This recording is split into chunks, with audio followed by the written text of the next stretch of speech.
Kia ora, my name's Laura, and today I'm going to show you how to make a cloud in a bottle. So for this you will need a plastic bottle, some water and some matches. So clouds form when warm air rises in the atmosphere and the water vapor cools down and condenses around a tiny particle that we call a cloud condensation nucleus and forms a cloud. So these tiny particles can be things like dust, or salt from the sea, or tiny smoke particles, and we call them cloud condensation nuclei. I'm going to give you a demonstration really quickly of how this works by taking some soda water. You can do this with any fizzy drink that you like, but if you are going to use beer, then I suggest that you check with whoever's in your bubble before you put a whole lot of salt in it, which is what I'm about to do. So we have our soda water, and I'm going to get my lovely lab assistant here, who's also an astronaut, to add a teaspoon of salt, please. Salt, please. Yep. Is this a spoonful? A bit more. Yep. And add it.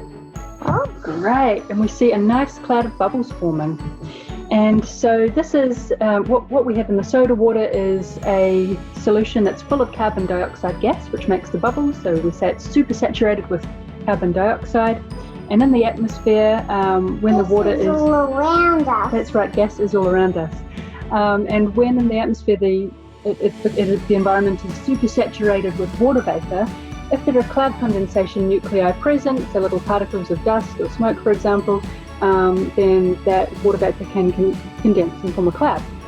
So now we're going to make a cloud in a bottle.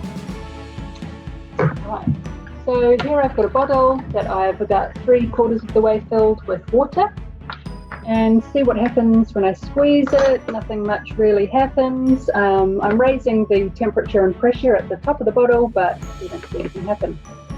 So now I'm going to introduce some cloud condensation nuclei in the form of smoke particle.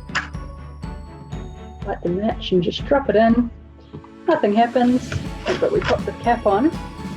And now see what happens when I squeeze the bottle. Right, so at the top I've raised the temperature and pressure, and now I let go and we see a nice cloud form.